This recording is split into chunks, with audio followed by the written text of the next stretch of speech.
chant? Because we don't know what we're chanting. Don't know what you're chanting. Udilo Aruna pūraba-bhāge, dwija-maṇi gorā amani jāge. When the rising sun appeared in the east, the jewel of the twice-born Lord Gaurasundara awakened. Bhakata-samūha loiyā sāthe, gelā, nagara-brāje.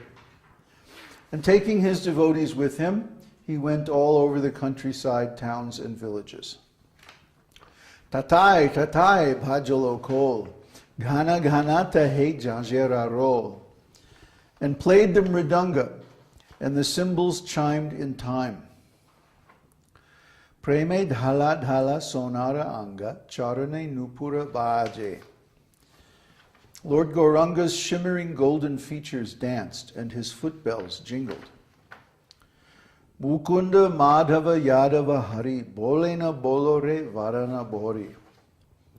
All the devotees chanted the names Mukunda, Madhava, Yadava, and Hari, their mouths being filled with the vibrations. Miche nida base gelore rati, divasa jhājera jāge. They would announce to the still sleeping people, "You spend your nights uselessly sleeping and your days decorating your bodies." Nothing much has changed, has it? Emana durlabha manava deho, paya ki koro bhava keho. With every rising and setting of the sun, a day passes and is lost. Ebe na bhajile Jashoda sutta, charame poribe lāje. Then why do you remain idle and not serve the Lord of the heart? Jashoda Sutta, the son of Jashoda.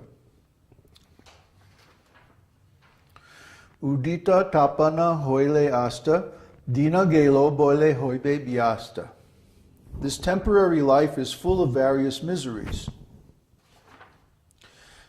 Tabe keno ebe ala sahoy, na bhaja hridoya raje. Wait a minute. 1, 2, 3, 4, 5. I think we got the lyrics got mixed up somehow or other. Anyway, take shelter of the holy name as your only business. 3, 4, 5, 6. Jivana anitya janaha sar, tāhe na navida vipada bhar. To penetrate the darkness of ignorance and bless everyone's heart. Namashvaraya kori jatane tumi, takaha apana kāje. The holy name has risen like the shining sun. Yeah, somehow we missed one section of words. Oh well. Krishna Narma Sudha Koriyapan Jurao Bhakati Vinoda Pran. Drink the pure nectar of the holy name. There is nothing but the name to be had in the 14 worlds. Nama bina kichu nahiko ara chaura bhuvana maje. It has filled the soul of Bhaktivinoda Thakur.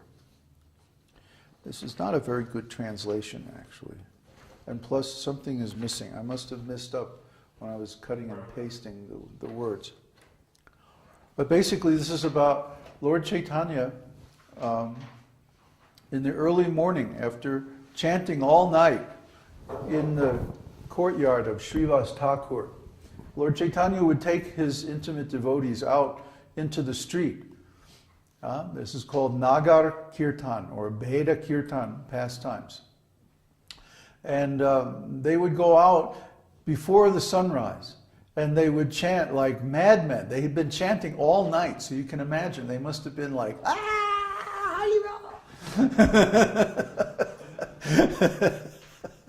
and wake everybody up. Stop sleeping.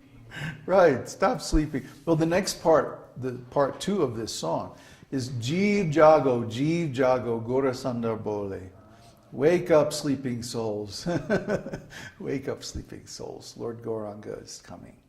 Lord Gaurāṅga is calling. Huh? So he's calling all of us. He wants us all to wake up and taste this nectar of the holy name. And if we do, then we find that everything changes. Why? Because our consciousness changes. Like we talk about on the forum all the time. As soon as you change your consciousness or change your point of view, then everything you see changes. Before we had our current redesign on the site, the motto on the logo used to be, change your consciousness, change your world. And it's true, because the world that you live in depends on how you look at it. And we used to give the example of somebody who, they've been partying all night, and then they get up in the morning, it's time to go to work. So they just, wolf down some coffee and some, horrible stuff for breakfast. And then they go out and kick the dog and, drive through traffic all the way to work, right? Cutting people off and competing for space on the highway. And then they get to work. Now, what kind of a day are they going to have? Are they going to have a nice day? Probably not. Probably not. But then you compare to his neighbor, he's getting up early in the morning before sunrise, chanting the holy name, studying the scriptures, filling his mind and heart with the beautiful holy name and the vibrations of transcendental sound. And then has some prasadam for breakfast, and a nice offering to the Lord, pure food. Then he goes out and the sun is coming up and he sees, oh, what a beautiful day. And then he goes to work, maybe the same job even. And what kind of a day is he going to have? Well, he's going to have a much better day than the other guy. But everything is the same. Just the consciousness is different. And instead of doing things for his own benefit, because he wants to do it, he's doing it for the Lord's benefit, for the Lord's service. And this is a whole different orientation. We're starting to write about this now in the forum. This is called karma yoga. Karma yoga actually means literally what it says. It means when we join, yukta. The word yoga comes from yukt, which means to join, to connect, like a heart and a course, a horse and a cart. You connect the two things together, and then it has a different function than it did before. You see? So similarly, when our consciousness is connected with the supreme consciousness, the supreme personality of Godhead, then our consciousness has different functions than it did before. Just like the cart. When the cart is just sitting there, it's only good, to be a shelf or a storage place or something like that. But when you hook a horse up to the cart, all of a sudden the cart has all these different uses that it didn't have before. You can go places with it, take stuff, and start a business, or all kinds of things that you couldn't do with the cart just sitting there all by itself.